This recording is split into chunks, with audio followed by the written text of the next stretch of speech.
On est en urgence aujourd'hui sur cet département, sur cette ville, sur cette circonscription, et c'est pour ça que je souhaitais qu'il puisse y avoir ce rapport direct, ou bien entendu, même si l'on est à l'initiative de ça, c'est absolument ouvert, mais à tous ceux qui veulent participer et rentrer dans le mouvement. Donc voilà, merci d'être venu en tout cas. Je pense que l'essentiel est que j'ai enregistré le problème que vous avez posé. Et par conséquent, il y aura un retour à faire vers le rectorat et la direction des services académiques de la Seine-Saint-Denis pour voir quelles sont les solutions qu'ils peuvent apporter en urgence à vos questions. Sur les remplacements, il faut quand même savoir qu'aujourd'hui, il y a un problème ici de vivier. Malheureusement, on est sur un département où il y a une rotation des enseignants qui est très importante. C'est-à-dire que très souvent, vous avez des enseignants qui arrivent ici, qui sont en début de carrière. Dès qu'ils trouvent un poste en cabinet supérieur, ils s'en vont. Et aujourd'hui, je pense qu'on est un petit peu au bout du vivier des remplaçants. Donc vous savez que, conscient de l'insuffisance d'enseignants, notamment dans ce département, mais d'une manière plus large, Vincent Payon a lancé un très vaste plan de recrutement d'enseignants. Cette année, il va y avoir 2 concours pour recruter des enseignants, ce qui fait qu'effectivement, par rapport à quelques quasi 20 000, il y a même 40 000 enseignants qui vont être recrutés cette année. C'est-à-dire un concours de 20 000 pour des enseignants ancienne mouture qui vont être en poste à la rentrée 2013 et un concours pour 2014 pour des enseignants avec la formation qu'on va mettre en place l'année prochaine, donc qui seront en place à la rentrée 2014.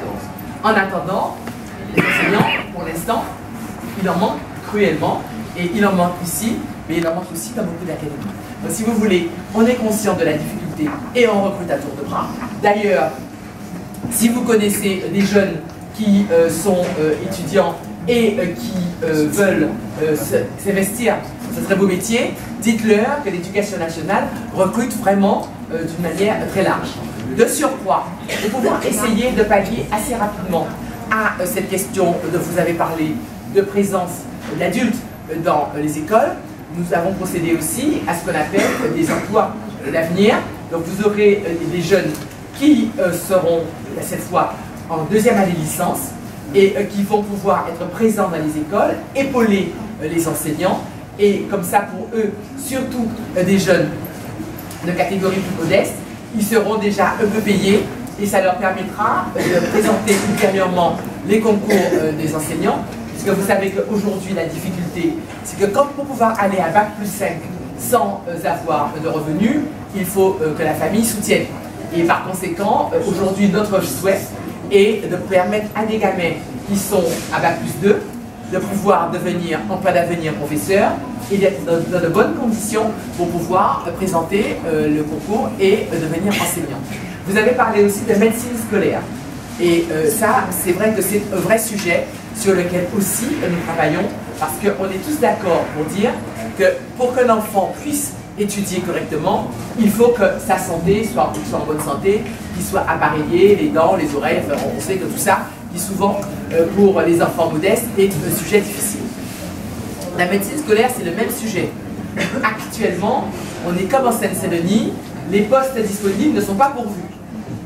La difficulté, c'est que les médecins scolaires, vous avez tous les postes pourvus quand c'est à Nice, Maritime, sud de la France, le nord de la France, la région parisienne, les postes ne sont pas pourvus. Donc, on est en train de travailler pour voir comment on peut s'y prendre, et même les infirmières, c'est que les infirmières scolaires, on en a plus, mais le métier d'infirmière aujourd'hui est un métier où les candidats ne répondent pas à la demande. Donc par conséquent, aujourd'hui, les personnes qui sont infirmières scolaires, parfois elles sont récupérées dans d'autres structures, que ce soit conseil général ou autre chose. Donc on travaille à la fois pour voir comment améliorer l'attractivité de ces métiers, puisque le problème ce n'est pas les postes qui manquent, c'est les candidats. Donc pareil, si vous avez dans les gens que vous connaissez, dans les jeunes, des gens qui veulent devenir médecins ou infirmières scolaires, au contraire, dites-leur qu'il n'y a pas, on en demande, on en recrute, donc véritablement, et on en a besoin. Sur toutes les questions de poste, je verrai avec le rectorat, je transmettrai les problèmes.